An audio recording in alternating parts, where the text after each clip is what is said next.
Hello YouTube and welcome to another episode of The Cloudy Vape. In this video we're going to be talking about the iPV Mini from Pioneer4you. I received this device from cigabuy.com for review, so let's check it out. Let's have a little vape on it. I have a 0.5 ohm coil on this and I'll be vaping it at about 30 watts. I'm using the Kanger Sub-Tank and I'll actually switch up the coil and use a 1.2 ohm coil for you just to show you what it might do with this.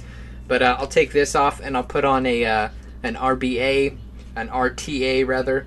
I'll put on the Orchid V4, and now this is a 0.5 ohm build, and I'll vape it also at 30 watts. So what I'm trying to get out with vaping on it is that it puts out power. It definitely puts out a lot of power, but we'll talk more about specs and stuff like that when we dive down. So without more yapping, let's dive down. Alright, before we get started with this is a Yeehee chip. This is a SX130 chip. Here is the details. Go ahead and pause it if you want to know any of these details. If not, keep watching. Alright, here is the iPV Mini box. I'm sure if you've seen other reviews of this, you have seen this box. This is basically the box that comes in. Pioneer4you, iPV Mini, 5 to 30 watts. It says it's a box mod. Just in case you were wondering, it is a box mod. So it's a good thing they put that on there. As far as everything else, this is just a little manual. It kind of goes into detail on what's going on with this, kind of warnings and, just talking a little bit about it, but don't really need that right now for the review. As far as this goes, this is your warranty. It says Osmosis Distributions. It's a warranty card. I haven't really looked into how to claim that exactly. One other thing it comes with is this is going to be a quality assurance certificate to make sure the quality's good. And then here is our device. The one other thing in here is right behind this little foam thing. You pop this out, kind of looks like an iPhone case. You have your USB charger it comes with. Now, me personally, this is just my thoughts on this. I would never charge any of these devices that have the option to charge with USB. I wouldn't charge them with USB just because, I'm paranoid and, I'm crazy like that. So I just, I pull out my battery and I charge it with a smart charger. This is your iPV Mini. I know there's already iPV Mini 2 out, and so this is old news, but I'll make it quick. So I'm sure I'll make you giggle just a little bit. As far as this goes, this is your 510. Of course, your 510, you have some vents right here. Nice vents on there. You have a spring-loaded 510, which works very well. The only problem I run into is it sometimes locks your devices on there. Like, it's really hard to get off. But I found if you push down and twist, kind of like a child safety device, it works super well. So that's just my thought on that. So as far as the actual design of this, the way it looks, I know a lot of people are saying it's not mini. Oh, it's not mini, but compared to, let's look at the Sigelei. Here's a full-size Sigelei next to this. This is definitely mini compared to the Sigelei, and compared to the other IPVs. I felt like the IPVs, the full-size versions, are really big. Like, they're huge things. So that is that. So looking at everything else, you have a kind of a panel right here that can be taken off if you need to fix anything or something wrong goes with it. I'm sure this is where most of the repairs are done. If you send this in for a warranty, you pop these off. I'm not going to pop this off in the video. As far as everything else, looking on the bottom, this is where you have your battery. This is where your battery connects. Just an aluminum kind of cap that goes on this. So that comes off, battery goes in, one side only, positive up, negative down, just like a mech mod. And as far as this goes, this is your USB charger. It also, it's on the bottom, so that's kind of weird. It's prone to get a lot of gunk in here, a lot of dirt in here. And overall, it's just not a good place to put a USB charger. So again, these are all just my thoughts. So as far as the buttons go, this little silver, this whole thing right here that will not focus for the life of me. This is basically your screen going on. This is your power button, wattage down, wattage up, and 5 clicks will turn this bad boy on. It'll say Pioneer4you, or the little Pioneer4you logo. iPV Mini, and then it just goes black. Is it on? Is it? Whoa. Whoa, you can see the camera. Look, guys. I wonder if you can see me.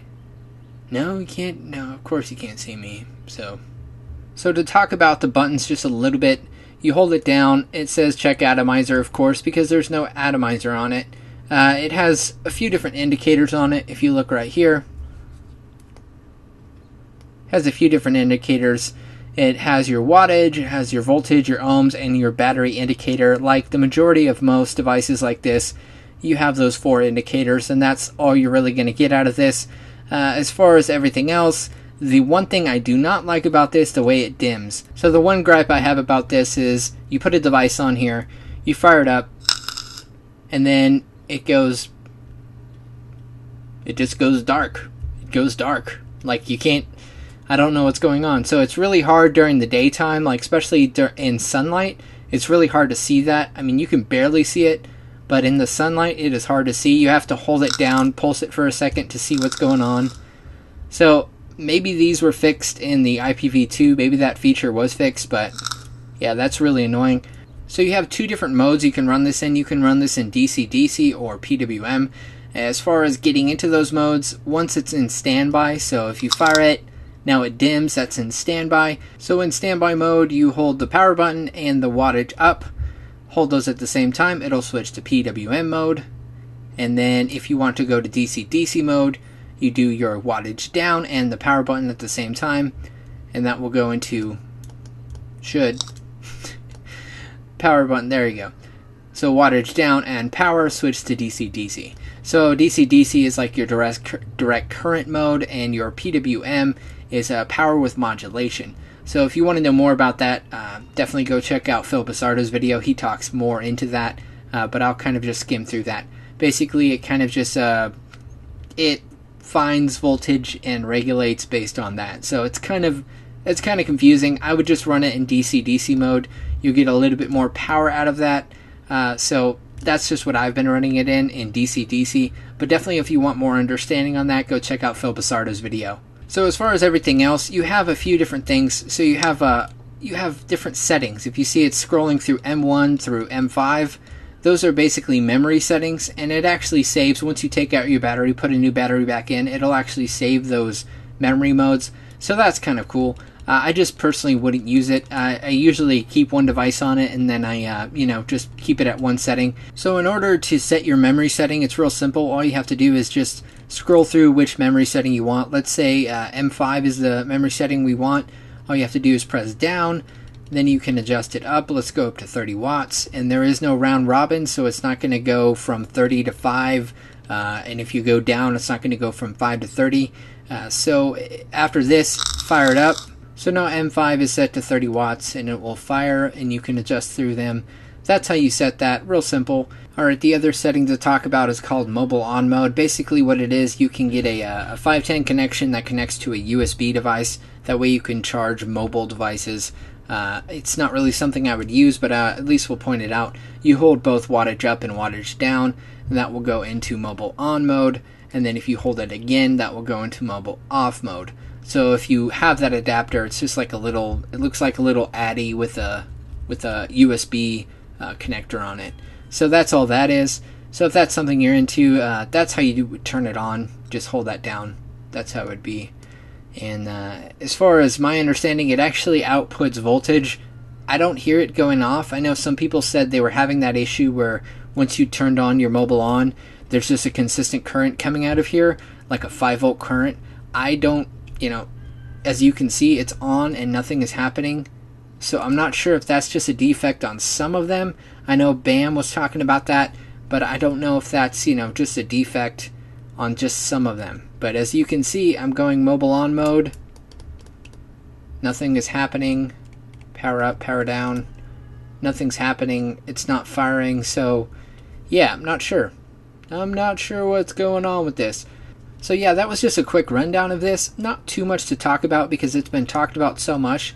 But as far as quality, I guess it would be from, the main thing is the quality from the place that sent it to me. So I'm kind of new to Sigaby.com, but as far as what they've sent me so far, this is the Kanger Sub-Tank they sent to me. It is authentic. It's not a clone, and this is also authentic and is not a clone. So as far as their quality, very good quality. It shipped pretty quickly from China, I believe. It took about a week and a half. I mean, it's fairly quickly. It's not going to be as fast as something in the States, but as far as customer service and all that good stuff, they seem to be really prompt, and they respond to emails and stuff like that. So big shout out to them for sending this out. And let's go back up to FaceTime and talk about it just a little bit more. Before we wrap up this video, as promised, I said I would vape on the 1.2 ohm coil. So here is a 1.2 ohm coil. I'm going to do it at about 20 watts. It says go from 12 to 20 watts, so I'm going to go about 20 watts, see how it is. I usually don't vape this high in ohms, so it's going to be, let's figure it out. So I'm going to vape on it. I'm using some Crazy Girl Eyes from Suck My Juice, and yeah, 20 watts. Let's do it.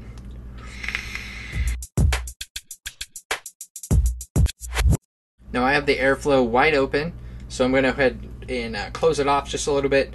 Put it on the second to largest airflow. Much better, much better.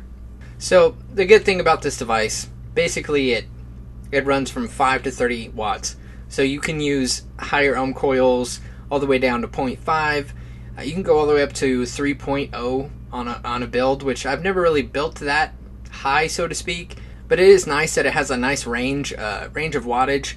It's not something that you would use for lower builds, as you already know this. This is more for like your sub-tanks. Your 0.5 ohm is the lowest, and that's the lowest it can do, even though, as you've seen in other videos, it can actually run at like 0.4. The cutoff is more like 0.3, where it'll just stop working. But as far as pros and cons, so in PWM mode, this is one con I have. It's just that, I don't know, not a lot of other devices show battery sag the way this does, at least the ones that I've used. And I'm not really versed on a lot of IPVs. I usually use the Sigelis. I haven't really messed too much with a lot of IPVs, especially the newer versions of IPVs. This is the newest IPV that I own personally. But the battery jumping up and down, I think for the general public, that kind of can be confusing. It's not really understood what's going on. Basically, your battery's sagging under load, and it's kind of indicating what the battery sag is based on your voltage and your wattage. So that's just one thing that I think is confusing for the general public. A little bit confusing for me, but I kind of understand what's going on. And also, if you watch Phil Passardo's video, he goes into big detail on PWM mode versus DC-DC mode. So that is definitely a good resource. So if you want more details on PWM versus DC-DC, and also the kind of charts and comparisons, he does a good comparison. So definitely go check out Phil Passardo's video. As far as other people, BAM Reviews, he does a good review on this. So I'll just put links to other people's reviews. My real intention on doing reviews is not to say that my review trumps other people's, or I review it better or more detail. It's kind of just giving you guys another opinion, kind of giving you my thoughts on it. And you know, my thoughts are not to be taken as law or you know, the word of God. You know, you don't have to really take my opinion for anything. But I think, you know, it's kind of like that second opinion type thing. So definitely go check out other reviews of this. I'll put as many as I can of other people I know that have reviewed this, so you can definitely get a better idea. But as far as pros go, it works very well on a sub-tank. The buttons are nice, kind of rattly, not really my thing. As far as everything else, it's machined well, it's put together well. The spring-loaded 510 works well. I just don't think personally I would buy one myself, because I just don't think it's something I would use a lot. So that's just my thoughts. But as far as what it is, what it works for 30 watts, anywhere from 5 to 30, it does it. You know, it kind of, it just is what it is. And I know I'm kind of rambling about it, only because it's not really a device I would use all the time, so I can't really speak into the usage. You know, what would be the best usage. I know I've owned Canamod, the Hana clones. I've owned different 30-watt devices, and I usually just use them for sub-tanks or Nautilus minis, you know, different things like that. So I would definitely say this is targeted more towards sub-tanks and Nautilus minis. If you guys think you want to start sub-ohming on this, yeah, you can, but not the way you could with the higher wattage device. or you know, something like with the mech mod. I would definitely just stick with this thing if you're going to be using a tank, a 0.5 tank up to 0.3. I'm sorry, 0.3.